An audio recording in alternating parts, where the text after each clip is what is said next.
Welcome to Argos, traveler. This is Argos, one of the oldest cities in Greece. The Argives were an ingenious people, famous for innovations in areas like military tactics. However, what they were most renowned for was their metallurgic artistry, especially with bronze. I hope you enjoy yourself. Look for me at the end of your visit.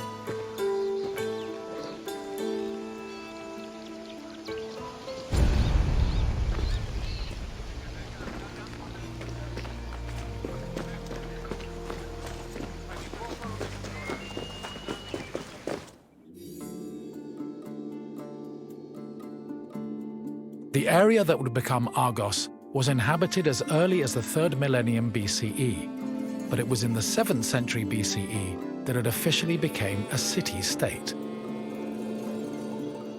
One of Argos's major pillars was its metallurgical industry.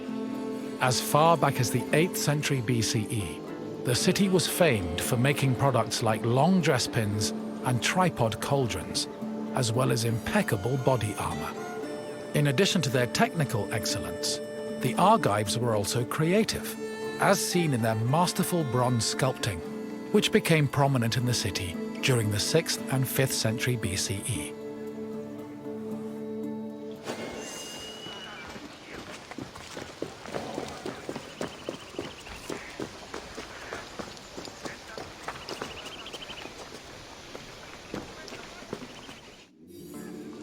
Bronze is an alloy composed of 90% copper and 10% tin. Because of this, copper and tin needed to be smelted and combined to create the material needed for sculpting. After the bronze alloy was formed, it was melted in special furnaces. They required a tremendous amount of fuel and were usually supplied with charcoal made from specific types of wood. It's possible they were also coated with a protective lining of clay, which would have been sensible given the melting point of bronze is approximately 950 degrees Celsius.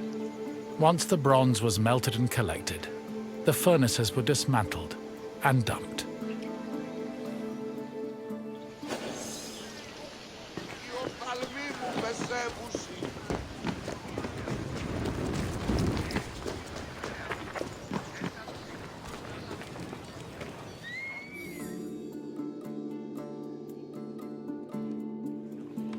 In the 8th century BCE, most small-scale statues were molded using a complicated and lengthy method called solid lost wax casting. From the 7th century BCE onwards, metalworkers adopted the more efficient hollow lost wax casting.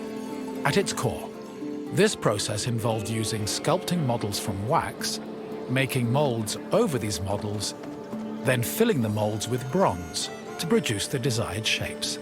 The process was advantageous because it saved on materials, produced lighter statues, and reduced the chance of possible defects.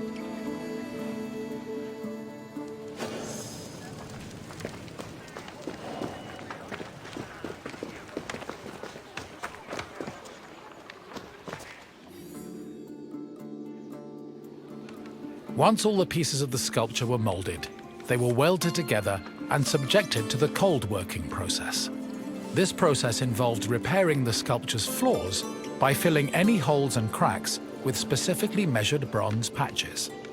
Afterwards, the sculpture was scraped, chiseled, and polished until it was deemed satisfactory.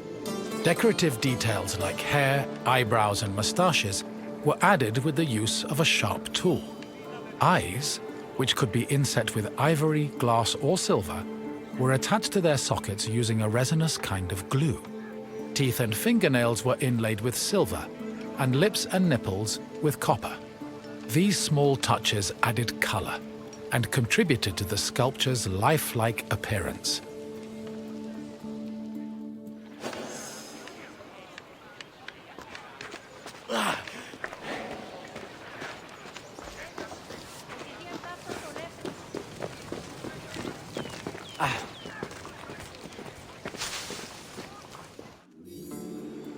Bronze sculptures have a long and varied history in Greece.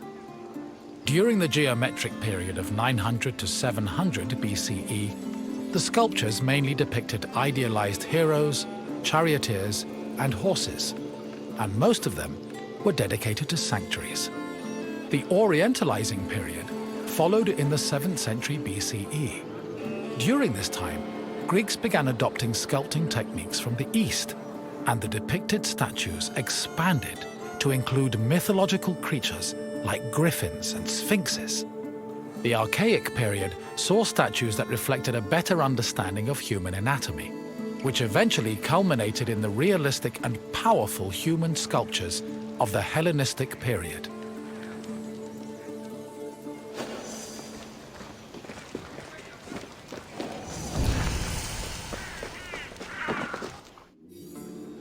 Argos was the home of Polykleitos, one of the most famous sculptors in ancient Greece. His works, like the Doryphorus and Diadomenos, as well as his treatise on sculpting called the Canon, had a massive impact on the art as a whole, particularly in regards to ideal body proportions.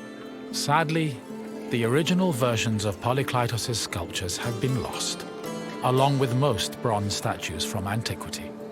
As time went on, many bronze statues were melted down to be recycled in things like weapons, ammunition, and even church bells. Because of this, marble copies from the Roman period are our best evidence of the masterpieces of Greek sculpture.